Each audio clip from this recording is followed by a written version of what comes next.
Good afternoon. During the declared emergency, Committee of Adjustment virtual public hearings are being conducted by electronic means through WebEx, an online digital platform, and streamed on the Toronto City Planning YouTube channel. These measures are necessary to comply with physical distancing requirements and in-person attendance limitations. This will be a virtual public hearing, and participants who have registered in advance will be able to make their presentations to the committee using WebEx, an online event that is being moderated by city staff. Anyone wishing to view the hearing may do so by watching on YouTube. Participants who have registered in advance will be connecting either by their computer, a telephone, or tablet app, or by telephone. All participants will automatically be muted on entry. When your item is called, each participant will be unmuted by the moderator, one person at a time. Only the committee members will be participating by video. Committee members participating today are Donald Taylor, Laura Alderson, Stan Kumorik, and Sophia Radic, and Maya Michael Clark. I'm the panel chair. We also ask that you mute your devices until you are called on to speak. Land acknowledgement. We acknowledge that the land we're meeting on is the traditional territory of many nations, including the Mississaugas of the Credit, the Anishinaabe, the Chippewa, the Haudenosaunee, and the Wendat peoples, and is now home to many diverse First Nations, Inuit, and Métis peoples. We also acknowledge that Toronto is covered with Treaty 13 with the Mississaugas of the Credit. In accordance with sections 45 and 50 of the Planning Act 1990 as amended, this meeting of the Committee of Adjustment of the City of Toronto is now called to order. 3 o'clock agenda. The Committee of Adjustment considers applications for variances from the provisions of the zoning bylaw that apply to the property, permissions to extend or lawfully alter non-conforming uses, and consents to sever properties to create new lots. Anyone in attendance today who wants to receive a copy of the decision of the committee on an application must submit a written request for a decision by email. Please remember to include your name, address, and email address because Committee of Adjustment and the TLAB, in the event of an appeal, will be sending appeal updates and notifications by email. If you do not agree with the decision of the committee rendered here today, decisions may be appealed to the Toronto Local Appeal Body, TLAB, or in some limited circumstances to the Local Planning Appeal Tribunal, LPAT. Appeal instructions are included on the bottom of every decision of the committee. The hearing procedure will be as follows. We'll call each item in the order listed in the agenda. We'll do I believe there is a deferral request for item number 34, so we'll deal with that one first. Otherwise, we'll call each item in the order listed in the agenda. And in making submissions, when an application is uncontested, the agent or applicant may proceed with a presentation if desired. When the committee does not require a presentation, applicants are to advise the chair should they wish to address the committee. The committee may ask questions and then take the matter into the committee for a decision. Each speaker, including the applicant or agent, will be given a maximum of 5 minutes to address the committee, and I will comment when you're approaching the 5-minute mark. When addressing the committee, please start off by stating your name, especially since you're over the phone and you're not in person. That is how you should start off. And please remember to confine your remarks to the matters outlined in the application. The applicant or agent goes first and makes their presentation to the committee. Please note that the committee may not entertain revisions to applications at the hearing today. The committee may decide to defer the proposal, the application, if being substantially revised, to ensure that the revised application is accurate and all those entitled to notice of the application have been informed of the changes. Then individuals either in support or with concern or opposed to the application will be invited to speak. Committee members may ask questions of each speaker at the end of their submissions. And when all speakers are finished, the applicant or agent is given an opportunity to rebut only those issues and answer those questions that were raised by the speakers, not to introduce new information. That will then mark the end of the discussion, and the applicant is then taken into committee for a decision. Does anyone, panel or staff, have any declarations of interest to declare for the matters before us on the 3 o'clock agenda? Okay, none to declare. So we can proceed with, I guess, before we proceed with item number 31, I understand item number 34, who we have a number of people waiting on the line. There is a request for deferral from the applicant. That's 139 Lake Promenade. So perhaps we can hear that matter first. The agent is Ali Shakari, And I understand that Mr. Shakari is requesting a deferral of the application on behalf of his client. Yes, good afternoon, Ali Shakari, 326 Shepherd Avenue East. As you mentioned, I wish to request a deferral. Okay, the purpose for the deferral? This is for a new detached dwelling, an attached garage with 7 variances. Yes, there are several reasons as outlined on staff report. One of them, the TRCA has requested deferral. And we might actually have additional variances as a result of the TRCA review.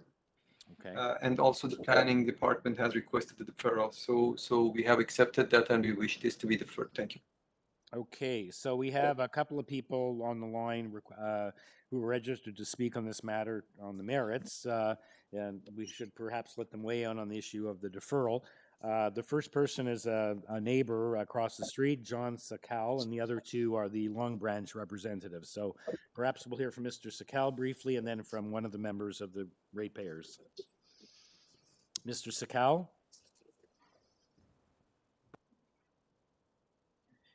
Mr. Chair, I don't have him right. Okay, well, it's going to likely be deferred. So, okay, is Andy Scholes or Christine Mercado who's wants to weigh in on the matter of the deferral of this application? Hopefully, they'll be making some changes that'll make it more palatable to your association and the neighborhood generally. That would be the hope. Okay, Mr. This Scholes. is, my name's Andy Choles. I live at 12 Jasmine Avenue, member of Long Branch Neighborhood Association. Okay. The LBNA would agree to defer this application. We hope the plan could be revised to reflect something more compliant with OP 320 and Long Branch character guidelines, particularly the size and massing of the place. Hopefully they will have a good look at that. We would be very interested in seeing those revised plans in the future. Okay, thank you. Committee members, any questions for any of the speakers or someone ready to weigh in with a motion of deferral?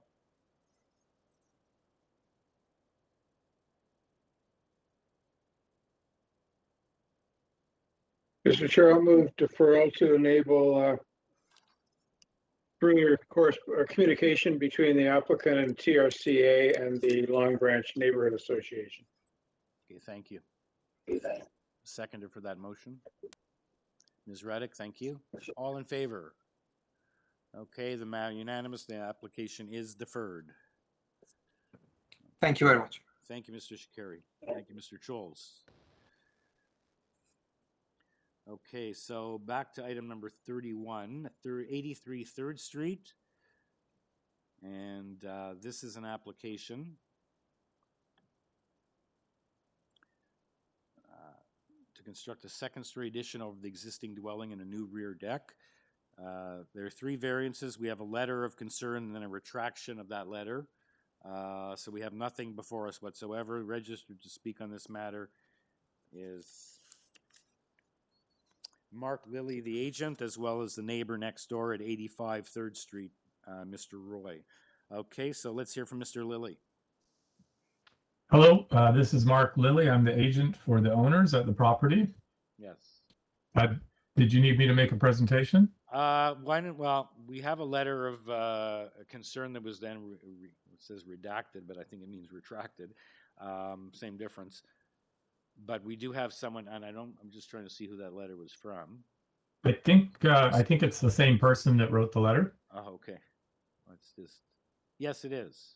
Okay, so I don't know if he's here just to make sure that his letter's been retracted or if he's changed his mind again. So let's hear from him and you'll have a chance to respond. Because otherwise I don't think we need a presentation. If that's okay with you, Mr. Lilly. Okay, Mr. Roy. Yes, sir. Welcome. Thank you, sir. We had a concern with you raised. You wrote a letter of concern, and then you retracted that letter. So yes, I discussed with the architect, and my concerns were addressed at that time. So I'm fine with it. Okay, so you're just on the line here today to confirm that we're aware that you've retracted your objection. Yeah, just for interest's sake, I'm on the line. Yep. Okay. Very good. Okay.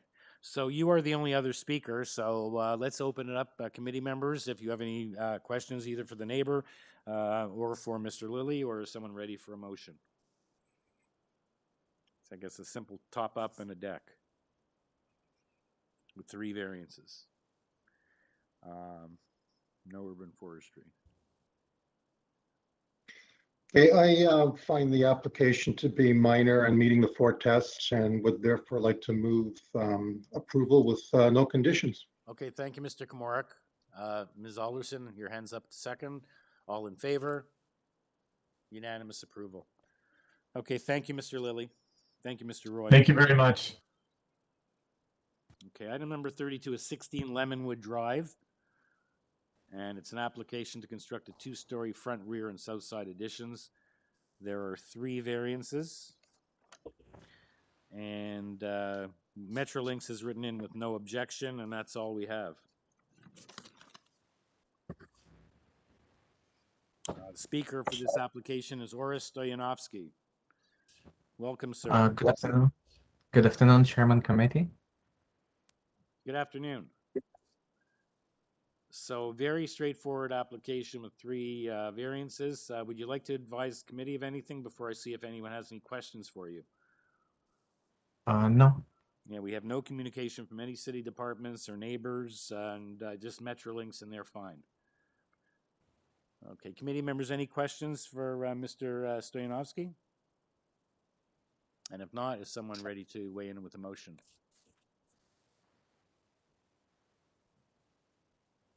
Yeah, Mr. Chair, I find the requested variances meet the 4 tests under the Planning Act, and I move for approval without conditions. Thank you, Mr. Taylor. Ms. Radic, thank you for seconding that. All in favor? Okay, unanimous approval. Thank you. Thank you. Okay, next application is item number 33, 47 Burnhamill Place. Burnhamill Place. And this is an application to construct a 2nd-story addition and the new covered front porch. And there are 3 variances. And again, we have nothing whatsoever, no comments from city departments or area neighbors. Speaker, Mr. Valpentesta, welcome back. Thank you. Oh, no, that's my brother. Okay. Okay, Tony. welcome. Thank you. Okay, right. This is Frank Valpentesta. So, Mr. Yes. Valpentesta, anything you'd Sure. like to advise the committee? This is very straightforward. 3 variances. It's a simple top-up and a front porch. And no one has weighed in with anything. I'm okay with everything. Okay, committee members, any questions for Mr. Valpentesta, or is someone prepared to bring a motion? I'm ready to make a motion if there are no questions. Okay. I believe this application meets the 4 tests under the Planning Act, and I move to approve with no conditions. Thank you, Ms. Alderson. Seconder for that, Mr. Taylor. All in favor? Another unanimous approval. Thank you. Thank you, Mr. Valpentesta. Thank you. Have a good day, guys. Okay, we're almost done. Item number 34 has been deferred, so that takes us to items 35, A, B, C, and D, 5 Verona Avenue. This is an application to sever the property into 3 undersized lots, and on each of the lots so divided to create a new detached dwelling with an attached garage, being the subject of the variance applications in parts B, C, and D before us. And we have all the usual that we get with, we have comments from engineering construction services, their standard conditions. We have plans for all the parts. We have the applicant's response to CP. We have the planning department recommending refusal of the application. Speaking on this application, we only have 1 speaker. The agent for the applicant, Bruno Lopez from MXL Engineering. Yes, it's Bruno from afternoon, MXL Engineering. Good afternoon. Okay, could you make, I guess you've seen the planning report, the report from the planning department recommending refusal of the application. So suggest you make us a presentation to in support of why this application is worthy of support. Yes, thank you very much. Good afternoon, everybody. I actually had the opportunity to review the reports. So we have a few different departments that they did their input. We fully understand and where they're coming from with their comments on the reports. So our idea at the very beginning was to somehow be in accordance with the Planning Act and try to maximize, of course, due to the intensification that it's consistent again with the Act, try to do something balanced and propose something that is suitable for the neighborhood. So in order for us to start our design, we actually took a good look at the adjacent lot that I don't know if the members have the chance to actually pass by on 60 Emmett, 62 and 64 Emmett Avenue. Actually, 64 Emmett Avenue truly abuts to these 5 Verona lot. So these 3 lots adjacent to my client's property, 62, 64, and 60, which 62 and 64 are 2 semis and 60 is it's a single. They fall along pretty much the same situation. It's a very, let's say, unusual lot. They are triangular shapes. With our lots, we try to create it more of a rectangular shape.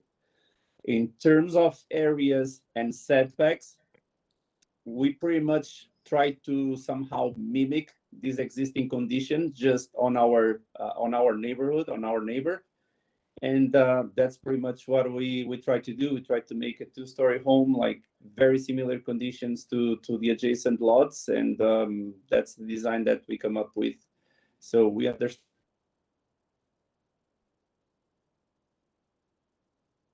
Oops. Hello.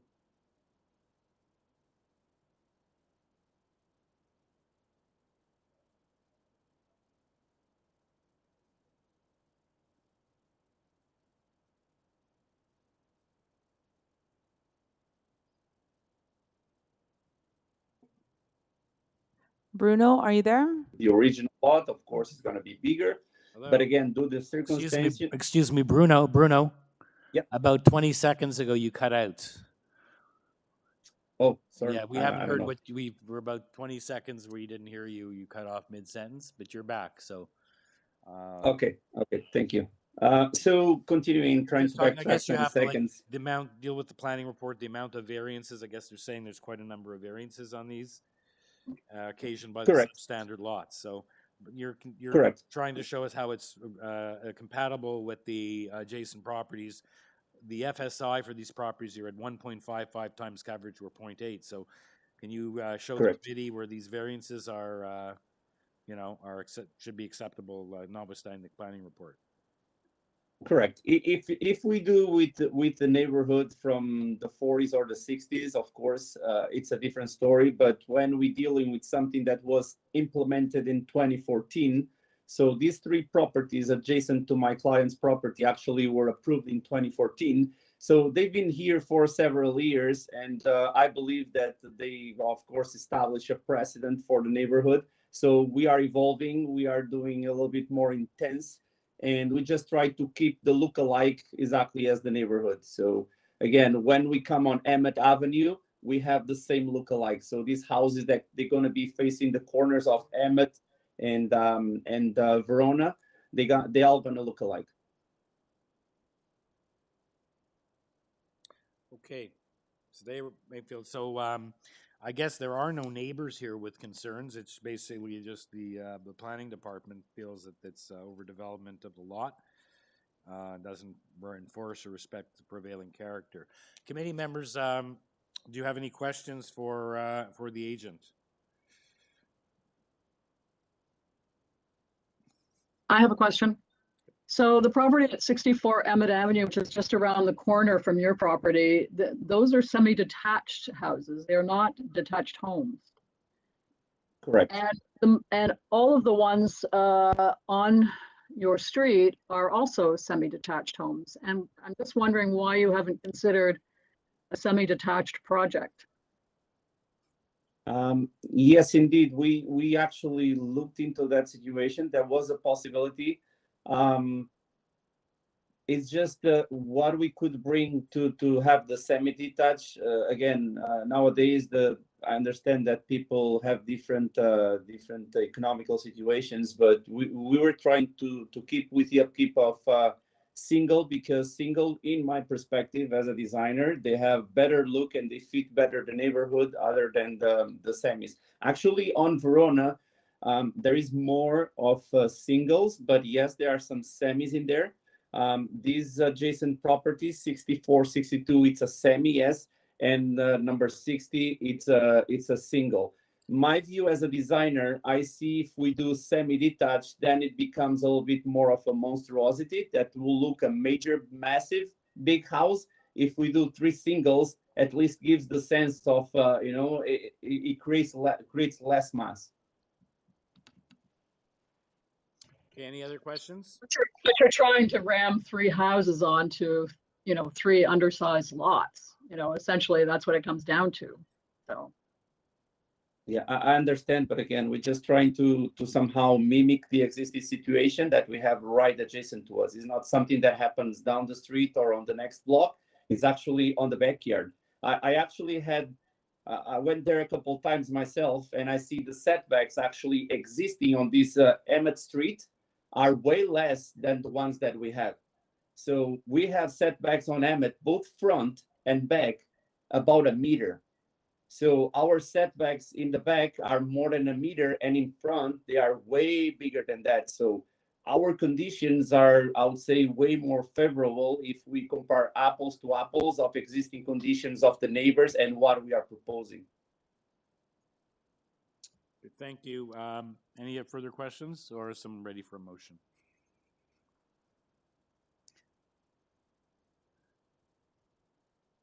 So you're talking about the properties on 64 Emmett, and then there's one Correct. on Verona. What about you're number 5? What's the one above you is number 3? So what's it, number 3? We don't Correct, have number that- 3. we don't have any complaints from number 3. We don't have the complaints from the people on Emmett. No, I believe people are it's happening, it's coming. So I believe everybody just goes with the flow, is the nature. So Sure, the most closely related neighbor with him who would have impact is number 3, because that's correct. they're going to back onto it. Okay, if any other questions, or is someone ready for a motion?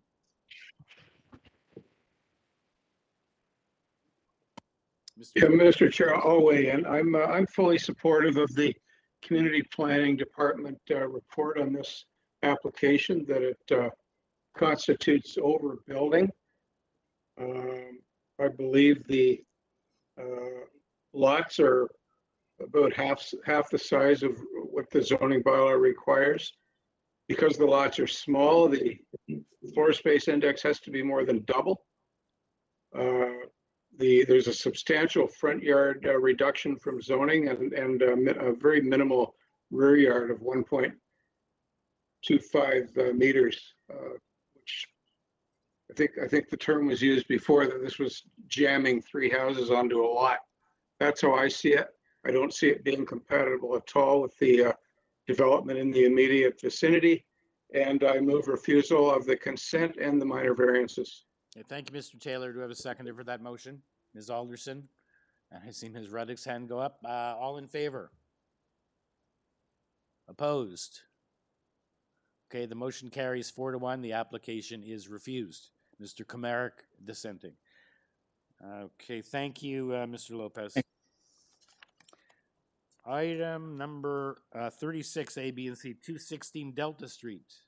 It's an application to obtain consent to sever the properties into two undersized residential lots, and on each lot so divided to develop as a site of a new detached dwelling with an attached garage, requiring variances to the zoning bylaw as outlined in parts B and C.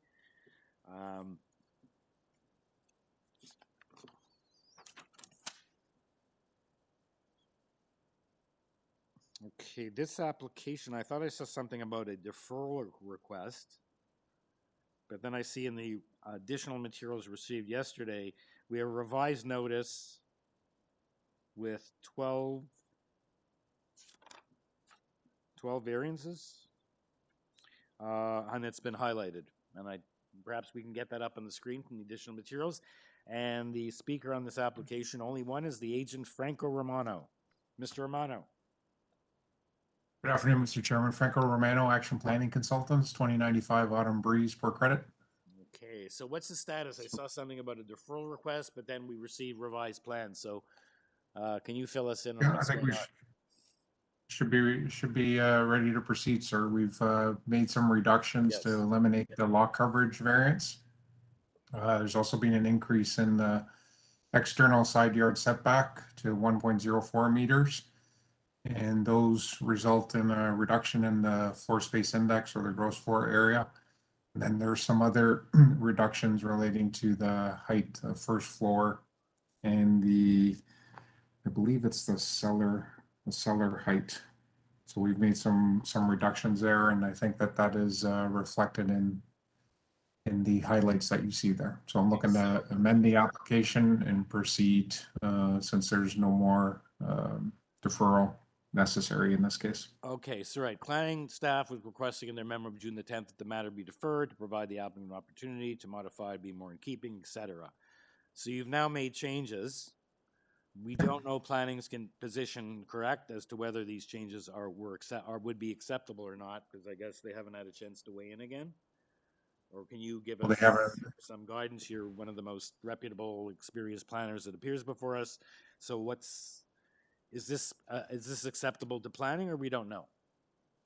In view of their refusal. I can't speak for planning because they typically write in if they do have a concern, and they haven't written in. They were aware that these changes were coming, and that came in. I think it came in late last week, but then the zoning waiver wasn't 100% complete by the designer, so that came in the other day. Earlier this week. So I guess it's up to the committee members because we don't know. You say, well, they would have commented, but this was in our additional materials, this revised notice page that's up on the screen in our package yesterday.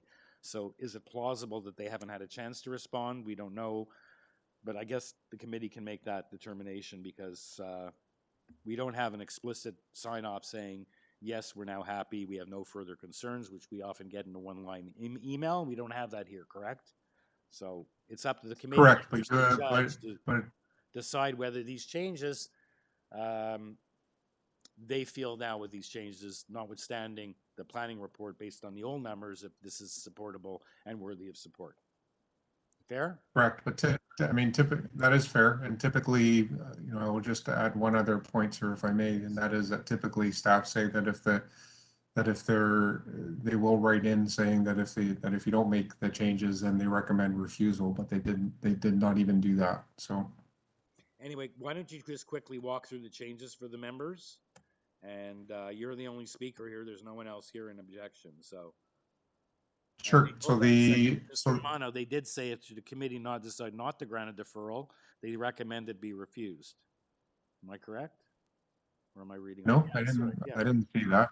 No. So anyway, all I'm saying is there a possibility that, they haven't had a chance to respond because this was in our additional materials. We haven't received that one-line email. So having said that, why don't you just walk through the changes and then we'll see what committee members feel. Certainly. So variance number. Oops. We lost you.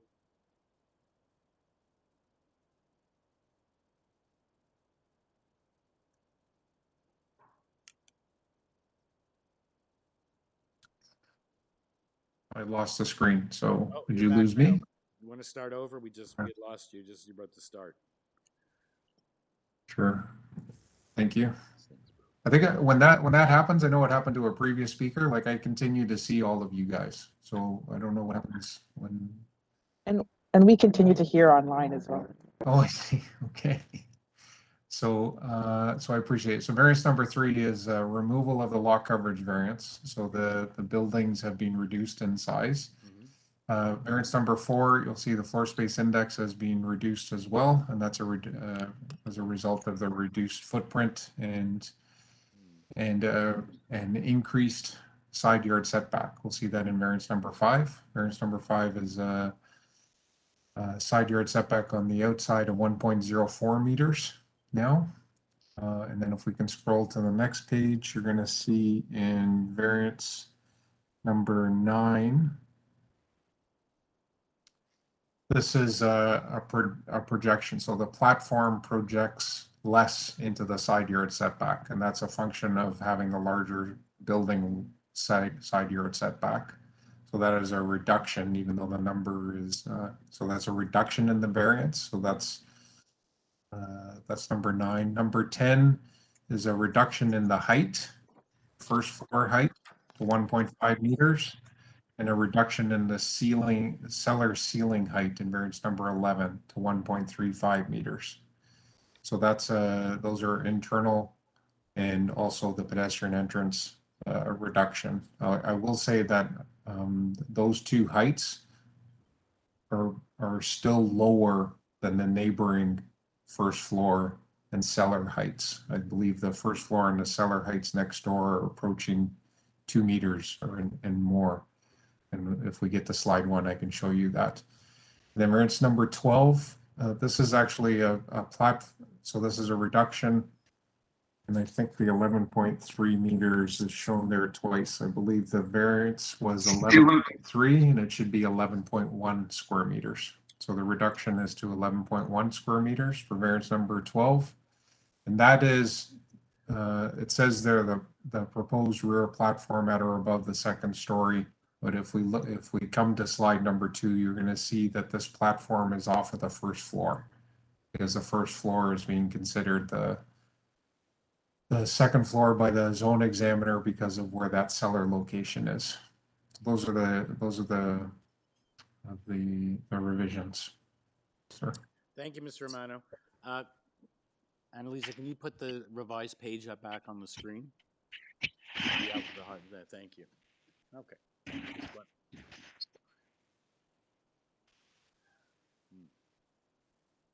Not much of a reduction, 4 square meters, but anyway.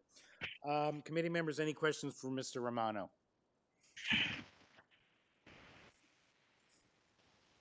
Just a comment, can we revise the revision of variance 12 to reflect 1.1, not 1.3, or sorry, not 11.3? Sorry, which variance? The one with the my one that glasses. appears to say the same, and you said it's actually should be 0.2 less, 11.1 from 11.3. Variance 12, I believe it was. Variance number 12. Yeah, I think the highlights that you see on that page basically say 11.3, but the reduction is to 11.1 square meters. What's 0.2 meter between friends? So okay, so that should be changed. Yes, sir. As to what you're offering or proposing here. Okay. Good catch, Mr. Kamarick. So having on the basis, are you prepared to bring a motion? Waiting with a motion. I think I can do that.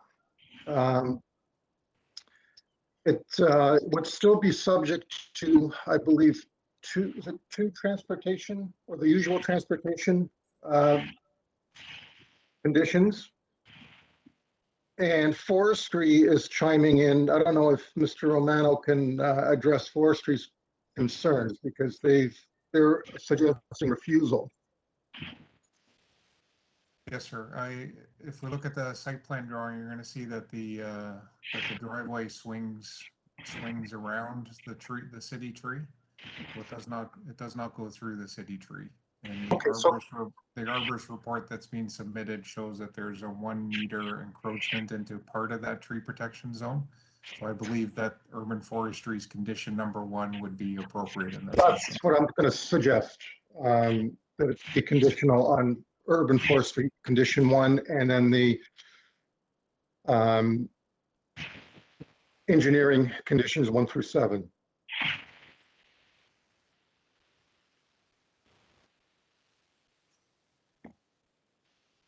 Okay, that's your I'm motion. happy, I'm happy to support that motion, by the way. Okay, we have a mover, a seconder, all in favor? I don't see Ms. Radic's picture up there, so I don't know if she's in favor or not. I'm not in favor. Okay, neither am I. So the motion carries 3-2. The application is approved. I just don't think there was enough. We didn't have a definitive answer from planning, and the changes were pretty scant, pretty minimal changes from what planning was first objecting to. But in any event, the motion carries 3-2, and the application is approved. Thank you, Mr. Romano. Thank you for your time. Enjoy the rest of your day. Be safe. Okay. The next item is item number 37. 385 Prince Edward Drive North. And this matter was deferred from the March 9th, 2021 hearing. It's a application for a detached dwelling, new detached dwelling with attached garage. There are 4 variances. We have a recovering letter and a tree declaration, I believe, tree protection plan, and an arborist report. And we have planning advises they have no further concerns, 2 letters of support, and a letter of concern from 381 next door, and another opposition letter from, I think it's 383, or this is 383. Speaker for this application is Marin Zubzuni, and well, we have the neighbor from 383 Prince Edward Drive registered to speak on their position in accordance with their letter. So, Mr. Zubzuni, welcome back. Good afternoon, Mr. Chair and committee members. My name is Marin Zubzuni at 1140 the Queensway. So if I may, basically we rescheduled the hearing with the deferral from the previous hearing. The reason being, neighbors had some concerns with a proposal. And even back then, with what we originally proposed, planning was in support of our application. But nonetheless, we deferred the application in order to have the homeowners have a discussion with neighbors, review their concerns, and make changes in order to accommodate and address their concerns as best as they can. Because at the end of the day, they do want to get along with their neighbors, as it's their family home. They want to live there.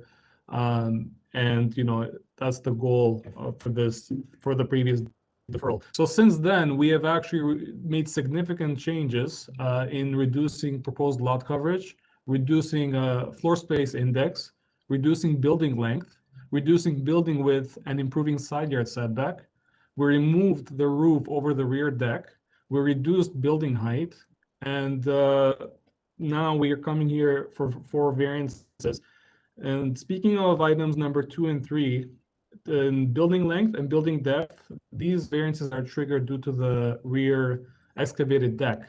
Above grade, we comply with both building length and building depth. In terms of the building height, the reason for this variance is due to the top peak of the gable triggering this. Most of the roof actually complies with the building height. So in reviewing the variances, they're all quite minor. And this was done just to appease the neighbors and the neighborhood. And planning was always in support since the beginning. And it's no surprise they have no concerns now with all these significant changes. So I hope that this is taken into consideration. There was a lot of effort put in by the homeowners to work with neighborhoods. With neighbors, and we strongly feel that this application meets the 4 tests, and there are neighbors that also submitted support letters. Thank you. Yes.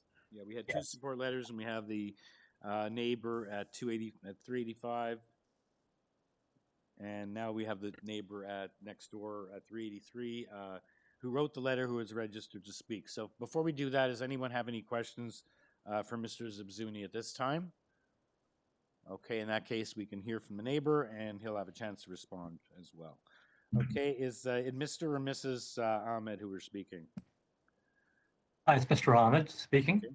Can you hear me? Yes, loud and clear. Okay. Welcome. Okay, so the house, when you look at the 4 variances, first one, which relates to the total area of the house, is still 18% above what the maximum is, so it's still fairly big.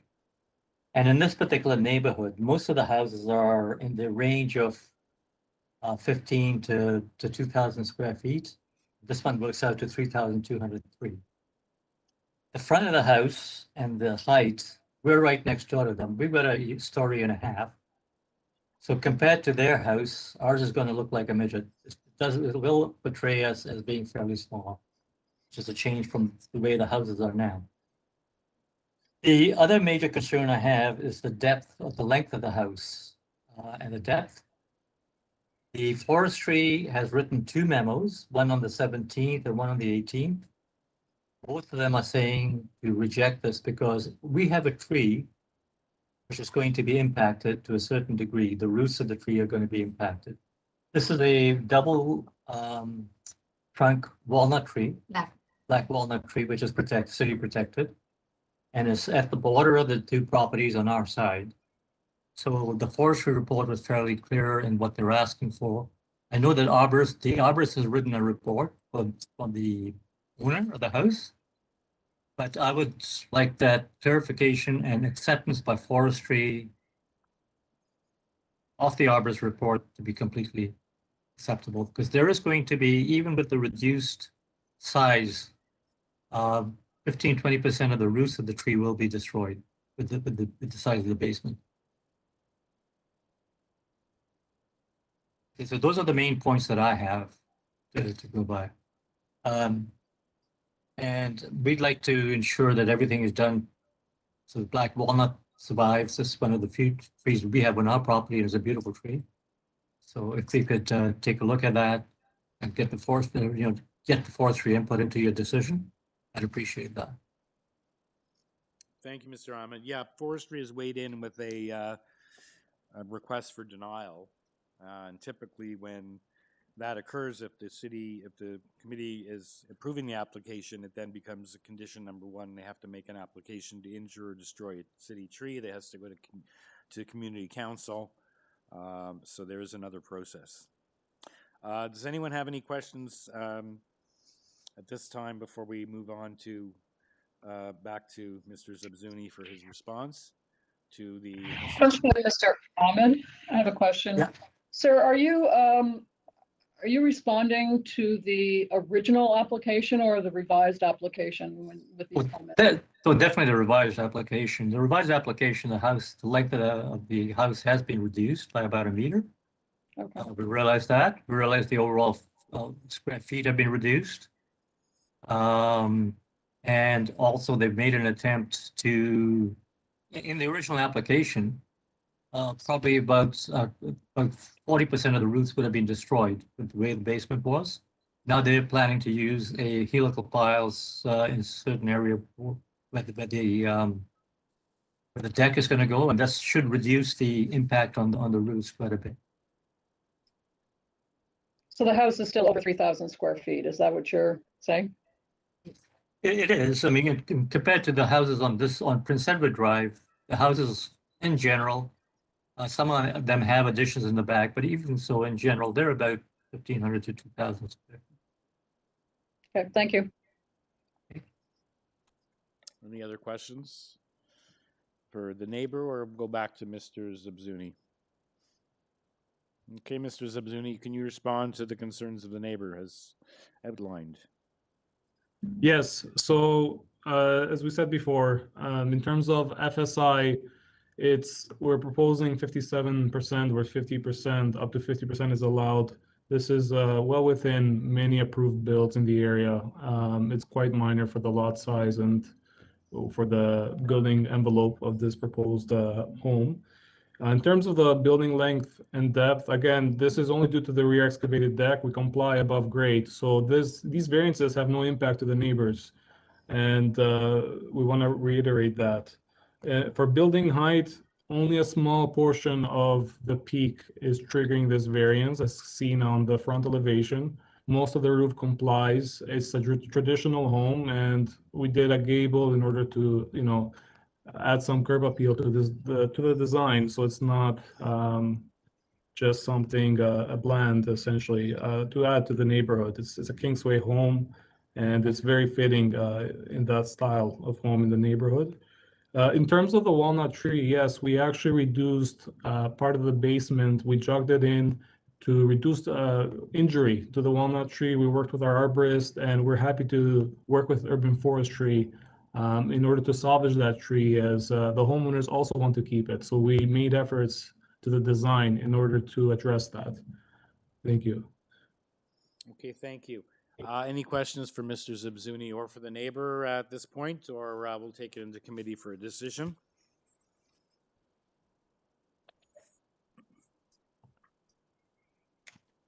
I think I'm willing to put out a motion.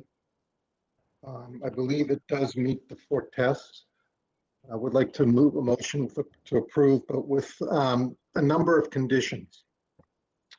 First off, I think I would like to ask for forestry condition 1 and 2, and would also like that it be tied to the drawings with regards to height and elevation. That believe the date of the drawings is December 29th, 2020. Okay, sir, which Mr. Which drawings for the, you said the height and length? So would it Height and elevation. Should we just say perhaps staff can help the elevation, the architectural plans and date stamp? They have to be referred to a certain specificity. Mr. Carvalino? Yes, Mr. Chair. The architectural plans is fine and held on file with the Committee of Adjustment as they relate to height, elevation, and length, if I heard Mr. Kamara correctly. Okay. That works. You're okay with that, Mr. Kamarick? Absolutely. Thank you. Okay, do we have a second for Mr. Kamarick's motion? Mr. Taylor, thank you. All in favor? Unanimous approval. Thank you, Mr. Zubzuni. And thank you. Thank you, Mr. Ahmed. Okay, our last application of the afternoon is item number 38, A, B, and C, 54 Ash Crescent. It's an application. There's a 39 as well.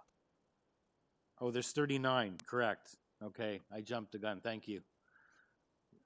So we have 2 more.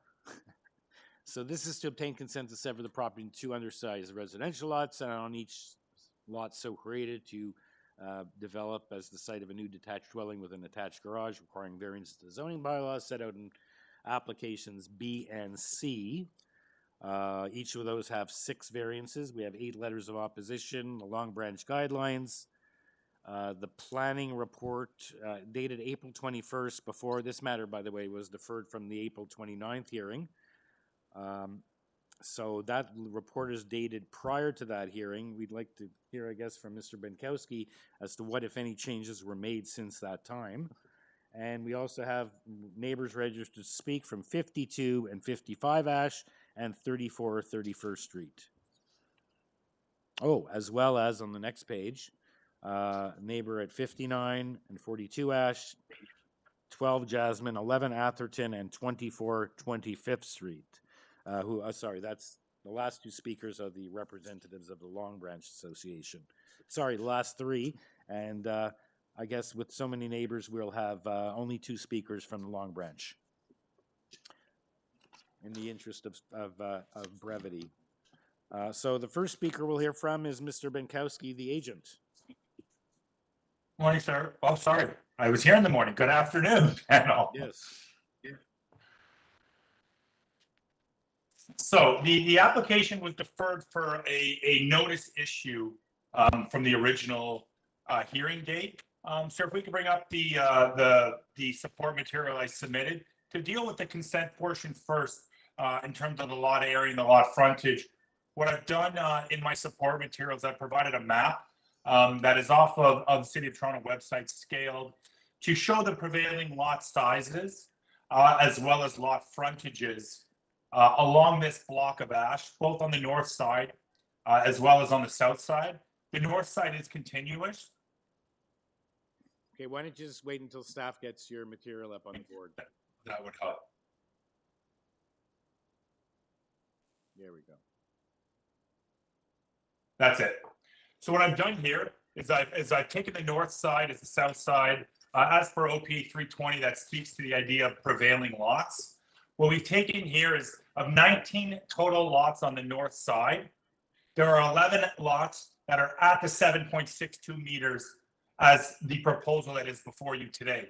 What you'll notice here, I have the subject property in red. The 4 adjacent lots, although not constructed, are severed as per OMB decision into 4 substandard lots at 7.62 meters with a built form that is similar to what is proposed before you today. And when we'll look at those plans as I get into the variance portion.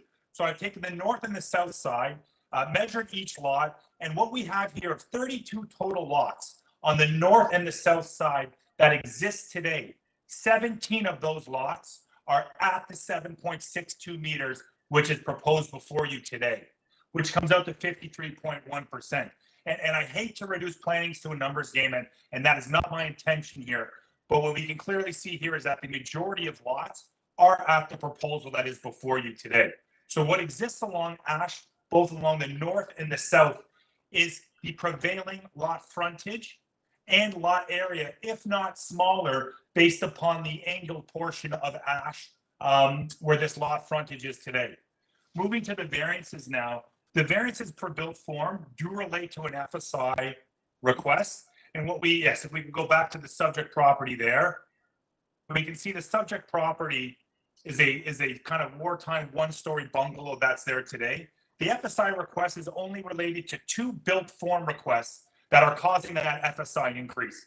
Those built form requests relate to a side yard setback of 0.9, which is to the adjacent properties at 52 and 56, and 0.6 meters, which is to the interior of the 2 properties. The intended purpose of the side setback provision is to maintain an appropriate separation for access to the rear of the lots. In this case, I would say that 0.9 meters is a sufficient access to the adjacent properties, and to combine 1.2 meters is sufficient between the 2 properties itself. In addition, we're dealing with a height variance only for the side main wall heights. The built form of the front of the dwelling, if we could go to the architectural plans, is built as per the zoning bylaw. So the zoning bylaw envisions a height of what is being proposed to you today as is visible from Ash. Further to that, the proposal is consistent with the other developments that are along Ash Street, both along the north and the south. If we could go to the site plan, please, I'd like to quickly just address Forestry's comments. Forestry took issue with a proposed tree, which is located at the southeast corner. We could just zoom in a little bit. The proposed driveway location to access Part 2 is exactly as to where it is today. That paved area curves to move away from the tree, and if we see is outside of the protection zone. There is no new driveway proposed for Part 2. That is the existing driveway area there. So I'm a little bit confused by Forestry's comments as it relates to that. So just to wrap it up, this is a built form that occurs on Ash Street. This is a lot frontage and a lot area that is the predominant lot frontage and the predominant lot area on Ash Street. And I'm happy to answer any questions that you may have right now. Yeah, thank you, Mr. Benkowski. Just like to clear up 2 things. At the outset, I said that the planning report was dated April 21st before the last deferred hearing. We didn't know, but we do have, it is dated June the 14th. I missed that. So the current position of planning is to refusal. They do point out in your benefit, or your client's benefit, that they have no objection to the 7.62 size lot, but they feel that even though you made changes that you're, small lot, small FSI, they still feel it's oversized and presents as 3 stories. So they do not have a problem, as they stated here, with the 7.62, based on the analysis, I guess, that you did, that it's more or less the predominant character is 7.2 lots are not out of character. So I just wanted to clear that up. Let's now go. Does anyone have any questions for Mr. Benkowski at this point before we hear from the neighbors? You'll certainly have a chance at the end. I just have a comment. I just used Google Maps and went up and down the street, and from what I can tell, it's not the prevailing character at all on that street. There are only 2 other properties at, I think, number 80. Yeah, sorry, 80 and 78, that would be even remotely similar to this. Otherwise, they are detached homes, bungalows. I mean, it's not a prevailing character. It's not the prevailing character. Now is the time for questions, not summations. But in any event, I just point out that the planning department says, and I'll read it here, that they have no concern with the lot size. And as Mr. Benkowski just went showing us the yellow lots, that were similarly sized.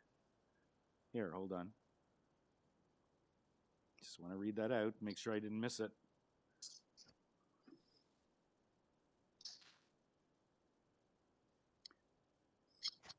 Hold on, I saw it here. Someone help me? Because that is somewhat relevant. They're saying that the houses proposed are too big. Planning staff reviewed the application, blah, blah, blah. Planning staff do not object to the severance lot into two 7.62 meter lots. However, staff identified concerns with the resulting build form proposed for the two new lots. Specifically, staff have concerns regarding the proposed increase in floor space index, side main wall height, resultant massing would not fit the existing physical character for both of the proposed new leaks. So they have no problem with the lot's severance, but in this case, they're saying you're putting too much, so refuse it. Just wanted to clarify that. So let's hear from the neighbors. And again, just before we move on, I just want to, Mr. Chair, before we move on, I just wanted to make a comment and just a clarification so everyone understands that the 4 adjacent lots which are being presented as comparable do not currently exist. They were approved by the OMB, but the severances haven't actually taken place. Like no one's built anything. It's still 2 houses on 2 lots, not 4 on 4. And those are some. And so if you look, so yeah, so if you look at what is currently prevailing physically there, it's not. What is approved or has been approved, then it is. So it really depends on how you look at it. And my only comment about the OMB is that the OMB kind of back then was approving almost everything. So okay, well, just a comment. Okay, but our City of Toronto planning staff, not the OMB, said they do not object to the severance of the lot into two 7.62 meter lots. Period. The end. Then they go on to say they have problems with what they propose. So let's. I think the issue here, and we'll hear from the neighbors what their concerns are. So let's start hearing from the neighbors. Mr. First Chair? neighbor is the neighbor at next door to item number 52, Kyle Jensen. Mr. Chair, I just wanted to mention something. Andy Choles is speaking as a neighbor, not as a member of the LBNA. Okay, well, I'll then we can have one person from the Long Branch. Okay, because it's the same arguments in any event. So first speaker is Kyle Jensen. Hi, Kyle Jensen, neighbor at 52 Ash Crescent. Can you hear me okay? Yep. Great. Thank you, committee and chair. Yeah, I wanted to speak today just to raise my objections for the plan. 3 main concerns from my end. One, from an adjacent neighbor perspective, one to the impact to sunlight and sky views due to the FSI and massing requirements. 2, really around privacy due to the 3-story-like structure. The second or first story deck essentially comes off at about 8 feet, peering down into the adjacent property on my side, so into 52 Ash. And then third, from my perspective, would be a concern overall about drainage in the area, especially with additional FSI created. These lots across this side of Ash Crescent are notorious for standing water. The current developer has put in a drainage system around the structure of the current house. The previous owner had a pump by the garage. So there's overall concern there as well with additional massing. Where does the water end up going? And it's currently an issue. And I think overall, I mean, as we moved into this neighborhood, we were really drawn by the charm and the actual open air breezeways through the backyards relative to the consistency on the rest of the street. And there is concern that with the FSI requested, the massing really creates a blank wall across the neighborhood and really detracts from the enjoyment of our property. Okay, thank you, Mr. Jensen. Any questions for Mr. Jensen? Okay, next speaker is Usman Faruqi at 55 Ash Crescent, I guess right across the street.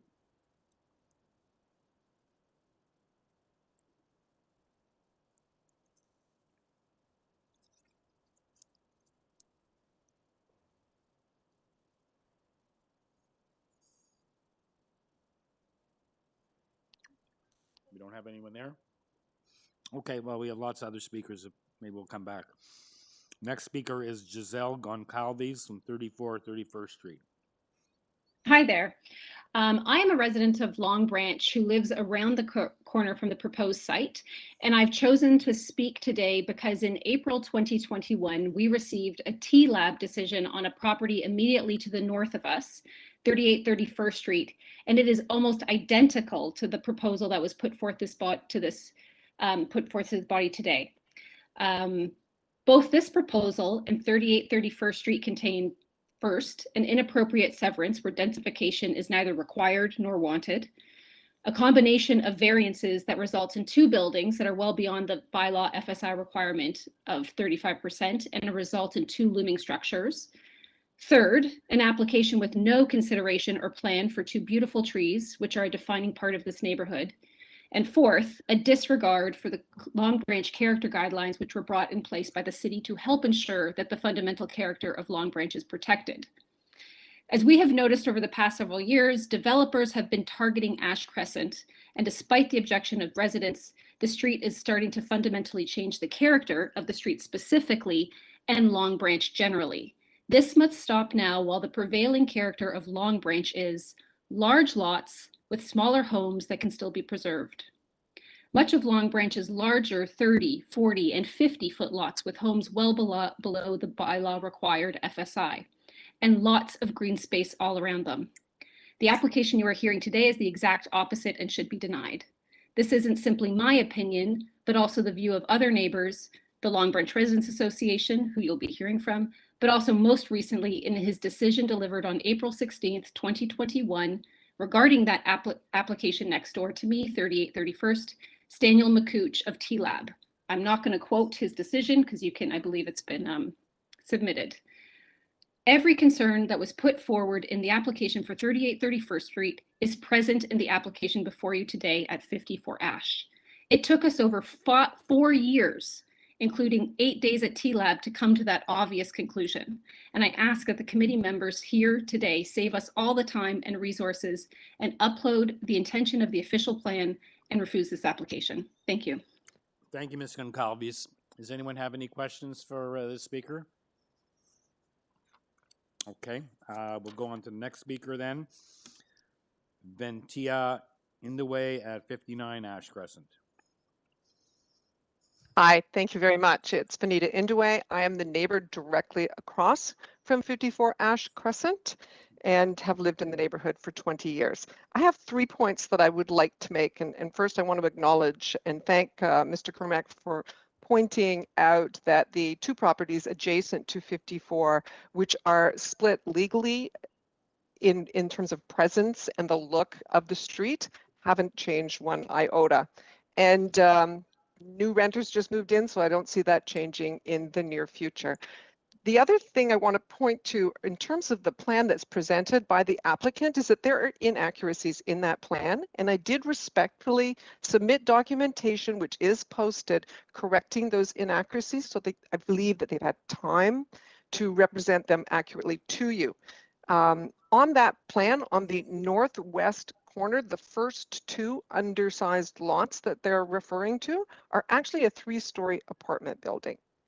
Secondly, at the end on the east-south side of the lot, the undersized lot on the corner represented is actually a 28th Street address. So for accuracy and playing the numbers game, etc., it's not accurate. The applicant also represented the two small lots at 63 and 65 on the south side of Ash Crescent as being directly across from 54, I think by way of saying the neighbors beside and around me will look just like this house, and those two homes are not directly across from 54. I am across from 54 at 59 Ash Crescent. The prevailing size of lots on Ash Crescent is not an undersized lot. And what has happened is that investors have come in, bought up some of the 50-foot lots, and have applied to have them split. And what we're dealing with here today is an investor's dream of buying a property, building, and then moving on. This is the intention at 54 Ash Crescent. It's quite blatant because, as you may know from letters that were written, the owner put a sign up in the front yard that said, "We are interested in buying your home and will pay cash." I'm concerned about this because while I sit on a lovely 50-foot lot, I have a lovely 50-foot lot beside me on the east side. And this trend, if it was to be realized and these homes were to be built, could easily put me in the position of being a neighbor beside the same horrific blank wall that Kyle is concerned about at 52 Ash Crescent. It removes your privacy, increases noise, blocks wind, changes the pattern of birds and everything that will come into your yard. And I'm vehemently against this type of change for that reason. We need to respect the neighbors that have bought in the neighborhood in order to stay and enjoy the original plans for the neighborhood as represented in the Long Branch neighborhood guidelines. The second thing I'd like to say is that the prevailing neighborhood design, as already observed, I'll say, by Ms. Alderson, does not reflect the design that is proposed here. We do indeed have one set of homes at 76 and 78 Ash Crescent that reflect that design. And the neighbor to the west of them now has a horrific 3-story blank gray wall running down 2/3 of his backyard, and that same 6-foot fence that peeks into your backyard. I won't speak to the trees because I think you're going to hear enough about trees. And while I recognize that that driveway exists there today, it is not what exists in the neighborhood that we are arguing against. It is the impact of changing the environment for those trees by putting in another driveway, the construction on top of them, etc. Those 2 trees cast shade across the street into my yard and into several neighbors. Yeah, ma'am, can Right, you it's wrap not- up? You're approaching 5 minutes. Yes, I am. My last point is to say that if you want to look at the block in terms of the number of changes that have happened, I would ask you to consider this change in terms of the incremental effect. The prevailing nature of the street is prevailing because change is gradual, right? For me, it does not feel like gradual change to look out my front window and I would see, 6 of these homes now. It feels like that the plan that the city has laid out is incrementally being chipped away at by each of these applications. Please consider Sorry, ma'am, I'm going to have to the ask you to impact on the end. whole street. We have That's 7 it. speakers, I'm so good. I'm in some cases make it 3 minutes. I'm giving everyone 5 minutes, but please don't exceed that. Thank you. Yep. I'm good. Thank you. Okay. Does anybody have any questions for the speaker at 59? Ms. Indaway? No? Okay. Next speaker is Stephen Vella at 42 Ash Crescent.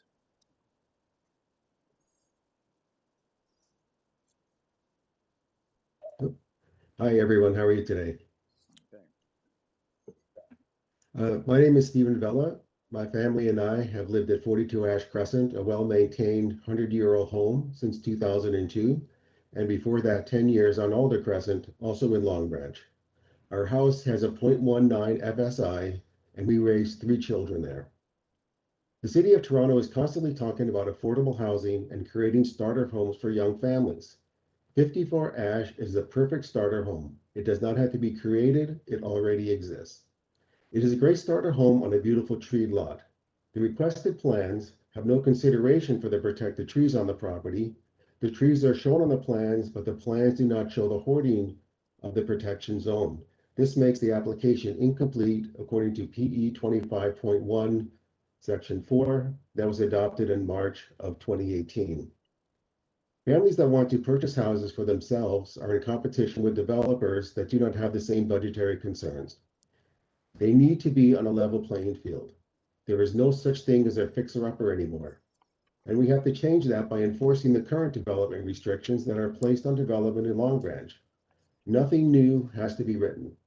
Only the current development requirements have to be enforced. When the developers know that severances and overbuilding are not allowed, they will not overpay on the sale price of homes in the neighborhood. Currently, if a developer wants a property, they are willing to overpay, passing the extra cost of the purchase price to the development. This is pushing the entry-level real estate market out of the hands of families and into the hands of speculators who are creating houses for millionaires. The two properties were granted severance at 58 and 56 Ash that we just talked about, but they still have been sitting there. What's going to happen to those properties? The fact that nothing has happened tells me it was a bad decision, a bad business decision. If it were a good decision, then the development would have been completed. But if a family would have purchased those properties back then, they would have been raising their children and contributing back to the neighborhood. Instead, the property sits in limbo. And thank you, Benita, for correcting the applicant's application about those other lots. The allowable FSI for single-family homes have been 0.35 since the 1960s. It has not changed even through various municipal amalgamations. It is not a surprise to the developer. Long Branch should not have to suffer because the developer bought investment property in the wrong neighborhood. A minimum lot frontage is 12 meters, where the request is 7.6. That's 157% variance. The maximum FSI is 0.35. The requested is 0.63. That's 180% variance. These two and the four other variance requests make this application fail the four tests and are grounds for refusal. It is not possible that 157 or 180% variance is minor. I support planning around the size, Councilor Grimes, and forestry, and asking the COA to refuse this application until a plan is in place that protects the trees, respects the character of the neighborhood, and the build is within the municipal required size limitations. Thank you very much. Thank you, Mr. Vella. Mr. Vella, just would you raise a variant question other people have raised also? Do we know when these other, Mr. Komaric brought up the fact that they have their permission to sever, but they haven't proceeded? Was this recently during COVID? Does it have something to do with, we've been in a lockdown for the last year? No, it's been It was well before that? 58 Ash was in 2015, and 56 Ash was in 2016. Okay, so they have their, I guess they would, actually their approval would then be stale, I guess, because if they, don't they have 1 year to? I wish. Don't they have 1 year No. to actually go ahead with the severance? Did they do that? Do we know? I thought that they didn't have a restriction, but I could be wrong. I hope that that is true, but something tells me that it's still just open. Okay, we can maybe, I don't know if Mr. Carvalino knows, because you normally get 1 year to perfect your severance, otherwise you have to come back.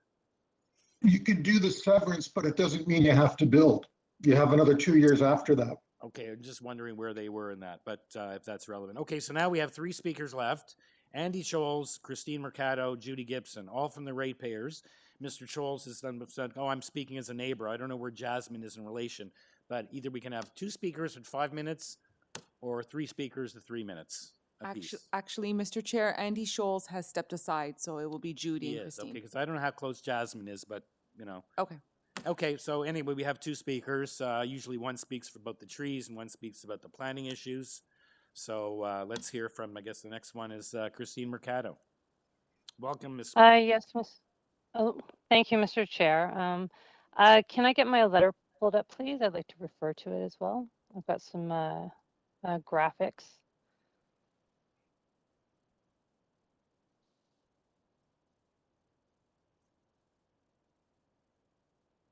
There's 17 letters. We don't know which one is.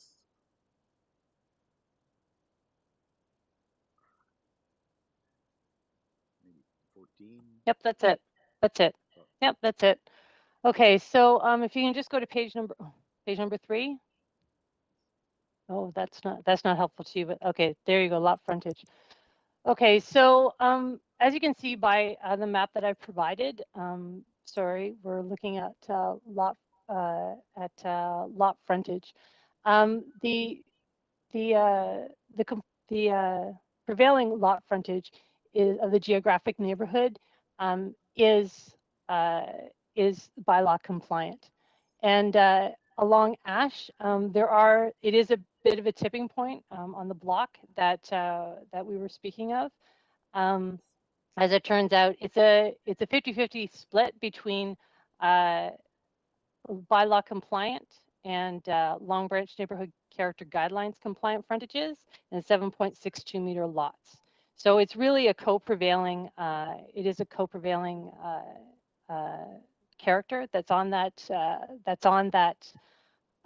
that section of the street. But if you look at the entire length of Ash, what is dominant or prevailing, which is the standard, is bylaw compliant frontages. So if you can go to the next page, please. So the prevailing lot area, as you can see by the light green, is of the neighborhood end along Ash is generous, is bylaw compliant as well, and that's shown by the light green. It supports ground-related housing, privacy between amenity spaces, and mature trees. So if you can go to the next page, please. So, and zoom in.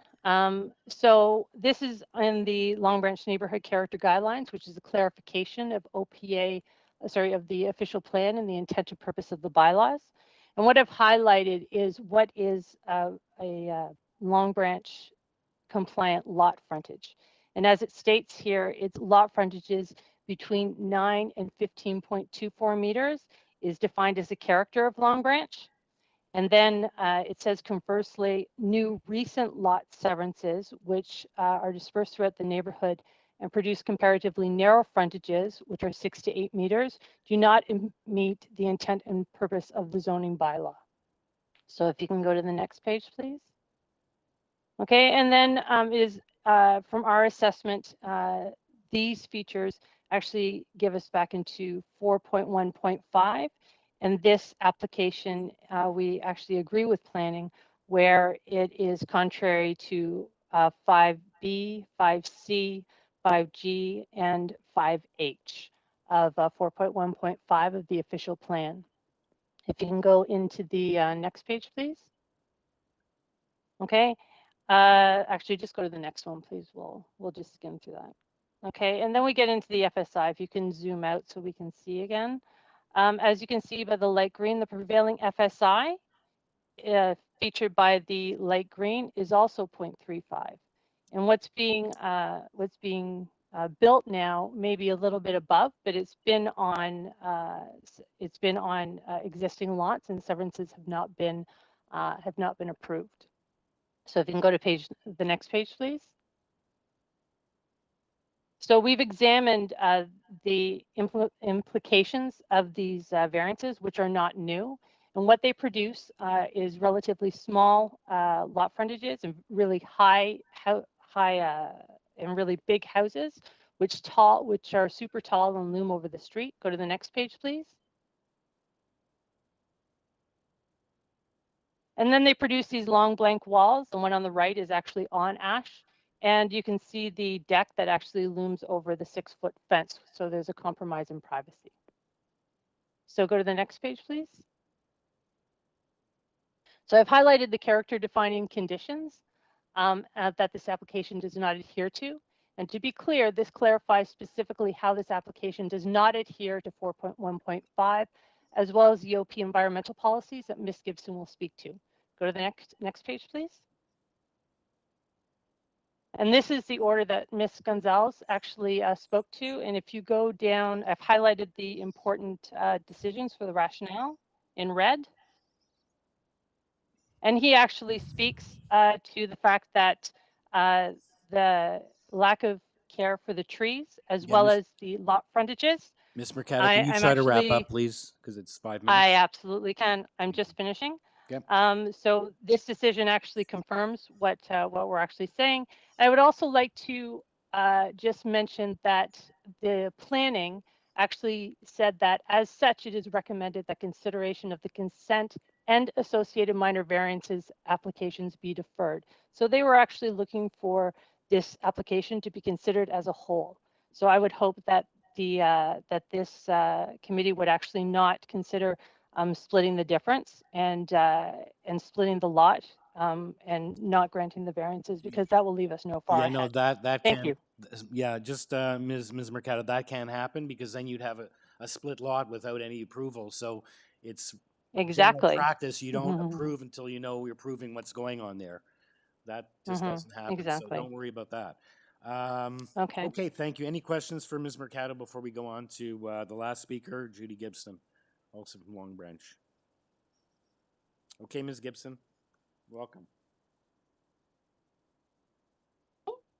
Oh, yeah, there we go. Thank you very much.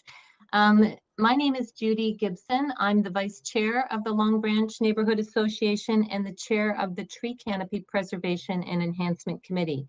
Thank you very much for allowing me to speak today. I'm here to speak about the trees and particularly the 2 mature city silver maples on the property that are at risk with this application. Urban Forestry initially recommended deferral. They gave the applicant the opportunity to come back with an arborist report to show how the trees could be preserved, and the applicant has not done that. So then Urban Forestry on June 11th issued a memo recommending refusal, and we support that refusal. If I could get the memo that I submitted on April 22nd up from staff, please.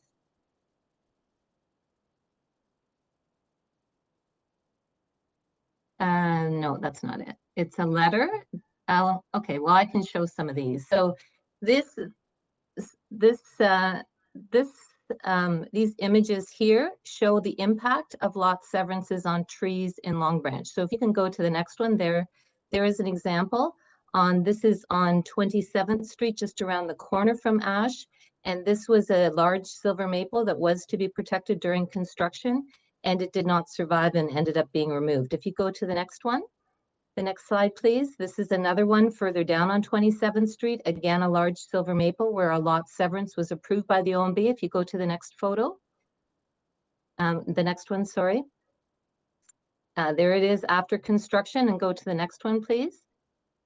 Again, the tree is gone. So these trees in Long Branch, thank you. And if you could go to my memo, the letter that I submitted on April 22nd, the trees in Long Branch do not survive severances applications. The lots are too small that are created, and they do not survive the application.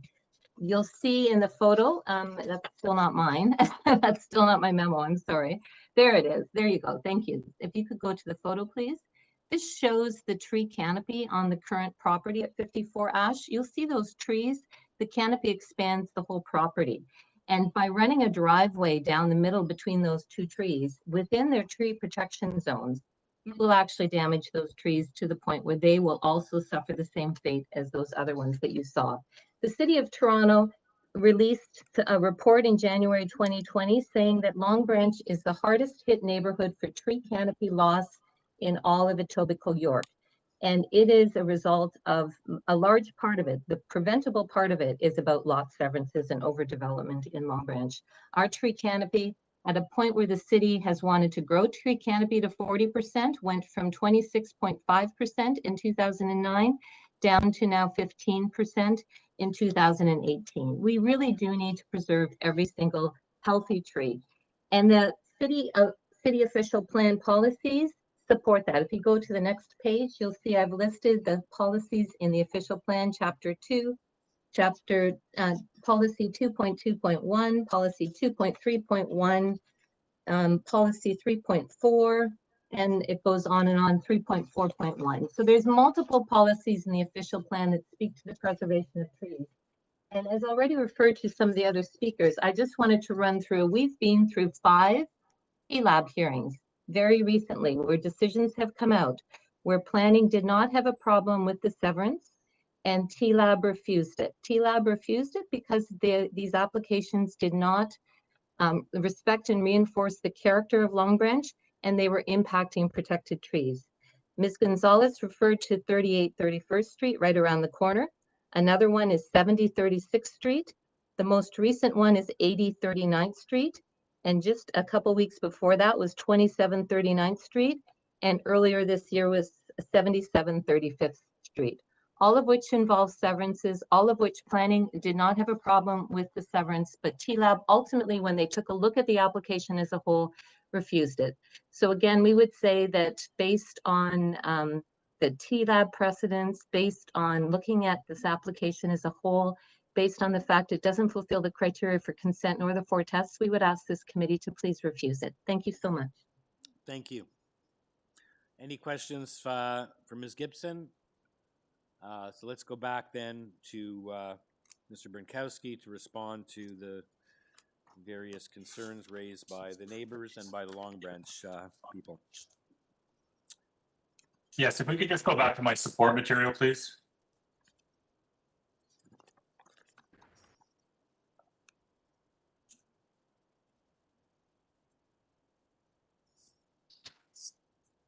Yeah, in terms of what my friend across the street spoke about 92, she was 100% correct.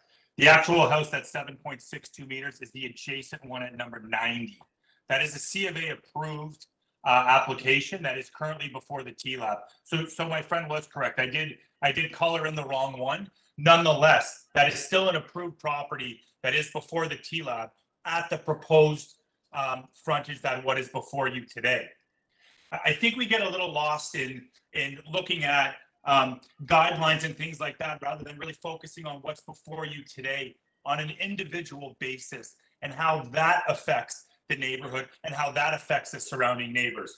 My friend at number 52, the adjacent neighbor, spoke of massing as well as a blank wall.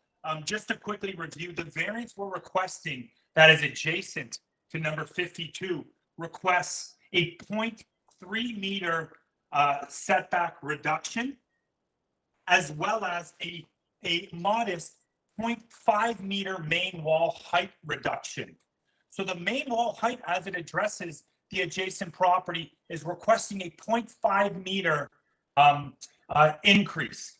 Okay, so we're looking somewhere around a 22 inch increase. That's taken into account that there is no building length or building depth variance that is before you today. So the impact on those adjacent neighbors is by way of a 0.3 meter side yard reduction and a 0.5 meter increase in the main wall height. That is not a height request, that is just a main wall height request. As I spoke previously, in terms of the trees, it is my opinion, and in speaking with an arborist, that those trees will be fine. If you go to the site plan of what is provided, the setback from those trees to the proposed driveway is 3.07 meters and 3.62 meters to the proposed new driveway for part 1. I'd like to just quickly address some of the issues about those adjacent consents.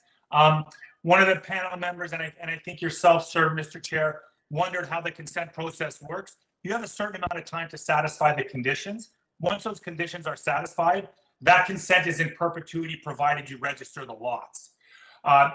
Within the time of my friends, the neighbors speaking, I went onto the City of Toronto permit website, and I'm not sure if you have the ability. I was in a Scarborough hearing yesterday where the adjudicator or the moderator was able to go online and bring things up live. The actual 4 adjacent houses that are by way of that OMB decision, 2 of them currently have permits that are issued, and the other 2 have permits that are pending. So in terms of where the process is with those dwellings will be constructed anytime soon because those permits are ready as per the City of Toronto website. So now when we start to look at prevailing, that starts to change what's in that neighborhood. And remember, the OP contemplates change. Neighborhoods are not supposed to stay frozen in time. We must look at it in a sense of how it affects this property and where this is on the block. We already know from the chart I provided, as well as my friend Ms. Mercado, that really the prevailing lot frontage is somewhere in this neighborhood. That's really not a question in planning, spoke to that also. It's really the effect of these variances. If we look at the 0.35 FSI that would be permitted, we're talking about a 1,171 square foot house. I can understand that a lot of these dwellings were built in the 1960s. We're living in a much different time with different architectural styles, with different needs of a family. The idea of growing in place is in OP policies. So I think when we examine the project, it's really a matter of examining how this impacts it and where this impact comes. And I would just like to speak again that the height is not for the overall building height, but rather for the main wall height, as well as the 0.9 setback to the adjacent dwellings. And if we were to even go back to my, sorry, I'm trying to get everything out as quick as possible. I'm losing it here. If we go back to my submission material, we can see that the houses are tightly packed. There are minimal setbacks between them now. And like I previously mentioned, we know that those 4 houses adjacent will be developed, and those are a part of the character. Those are approved. So that's an important factor to look at, that they are contributing in that frontage. And those permits, as I mentioned, as on the City of Toronto website, 2 are ready for issuance, and 2 of them have examiner's notices out. So I think I've pretty much covered everything from my notes here. Okay, thank you, Mr. Binkowski. Any follow-up questions for Mr. Binkowski or any of the neighbors for that matter? Now would be the time. Otherwise, let's take it into the committee for a decision.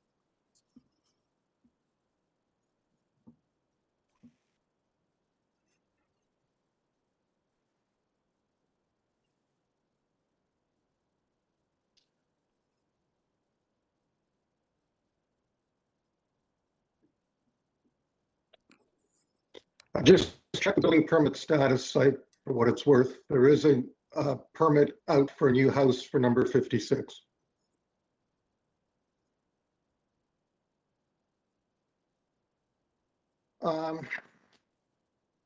This one really perplexes me. I can go either way on this particular item. I've been taken in both directions on it.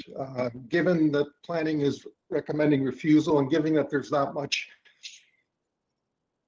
public opposition, speaks to one side. The other side is, I think this area is a very eclectic area, and it's not just single family homes. There's apartments, there's semis, there's everything in this area. So I could be persuaded either way, but I think on balance, given that a severance is a privilege and not a right, I would have to err on the side of caution and say that we should refuse it. And that would be my motion. Okay, thank you, Mr. Komarek. We have a motion to refuse. We have a seconder for that motion. I see Ms. Radic. You're seconding that motion. I see Ms. Alderson also putting up her hand. So we have a mover, a seconder, all in favor? Opposed? I am opposed, so the motion carries 4-1. The application is refused. Okay, thank you, Mr. Binkowski, and thank you for all the neighbors for your interest and for the Long Branch personnel for the time that they give of themselves to deal with these matters. Okay, then now we move on to our last application. Item number 39, 5415 to 5435 Dundas Street West and 50 Thomas Riley. This is an application. Whoops.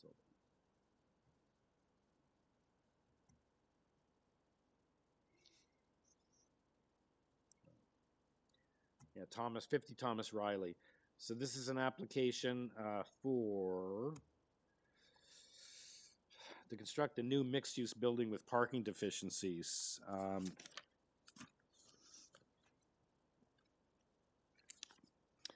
This is, we have 2 variances, 13 spaces. Again, the width of the parking spaces and the height of the parking spaces. And we have before us on this application draft R plan, as-built parking survey, revised parking report, more parking reports, cover letters, small parking space review, and transportation report. The speaker on this application, we only have one, is Anson Kwok, the agent. Welcome, Mr. Kwok. Well, thank you so much. Good afternoon, committee. As mentioned before, this property is a 25-story mixed-use building that has been constructed. We're just completing construction. Upon measuring our underground, we have come up to 15 spots that are deficient as per our site-specific bylaw. This bylaw has a minimum requirement of 228 parking spots. residential parking spots, and we've provided 320. And this one also has a maximum of 532 stalls. So in total, we have 453 parking spots. And on site. this deficiency before us relates to 15 spots for the width and height of certain spots. That's correct. Due to pipes in the parking Right. lot. Mr. Kwok, do you have any problem with the proposed planning condition that they're requesting? Sorry, transportation planning. We have no concerns at all. You have no concerns with that requirement that it be those spots be signed as small car spots? That's correct. Okay. Committee members, any questions for Mr. Kwok?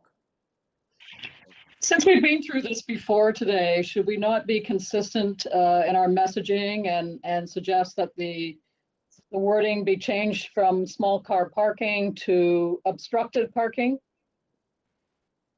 Before we go there, could we confirm that that's what we're looking at? Are the spots obstructed or are they actually 1 foot narrower for the full spot? Yeah, they're at 2.6 meters wide. I think that's the same. I think that's the same as the last one. For the full length of the spot or just for part of it? That's for the full length of the spot. I think our bylaw originally states 2.9 meters wide as a requirement for the spot. So your full spot is 2.6? That's correct. Which is deficient by 1 foot? That's correct. Okay, so it's not the same situation. Yeah, and Okay. this is also I will defer to the parking expert. There's also a slight height variance, but you know, that was that application, this is that application. That's why I asked the applicant, does he have any problem with it? So I don't want to create a whole new way of defining cars. That particular application, that applicant, and based on the configuration, it wasn't the whole length. So here it's also, I don't know, how much is the height issue? It's 0.1 of a meter. Is it, again, the whole spot or just in certain That's spots? correct. Okay. Yeah, it's a horizontal pipe. So, you know, I guess if that's the standard wording, this morning's application was, they had a particular problem with it. This applicant didn't have a problem. So I'll just leave it in whoever's hands wants to make a motion. You know, Sorry, I'm still trying to find the item on my agenda. yeah, because this applicant had no problem with that. That was a question. It was no less than 2.6. Some of them would have been more than 2.6, and it was 110 spots. But some of them would have been more. They just cut off that 2.6 as a line over which none would cross, but some were less. And just since we raised it to the applicant, that particular applicant had concern with the reference to small car. Because it was Okay, so 110 transportation spots. is asking for the same thing here, to define these as small car parking, correct? The applicant said he had no problem with it. In addition to the transportation is asking that the height restriction be identified as 1.9 clearance. That's correct. That's what I pointed out. There's also something different on this spot, that it is slightly lower than it should be for the whole spot. So anyway. Right, and they're requesting that that be identified as well. Whoever wants to make Signed. a motion, go ahead and make whatever motion you want. Let's make a motion, unless you have more questions. That was a different situation. Yeah, so I'll move a motion to approve the variances subject to the two conditions set out by transportation. Thank you. Seconder for Mr. Komarik's motion. I saw Ms. Radic's hand go up first. So all in favor? Okay, we end the day off unanimous approval. Thank you, Mr. Kwok. And thank you. Thank you for your time. We stand adjourned. That was our last application. So thank you, everyone, for a good hearing, and everyone be safe. Thank you. Thank you, Mr. Chair. Good night. Thanks. Thanks, everyone. And thank you to the Thanks, staff. everybody. Thank you for keeping us on time, Mike. Thank you to Annalisa for keeping us all on our toes, and to Adam. Thank you. Yes, and thank you to staff as well. Thank you. Thank you.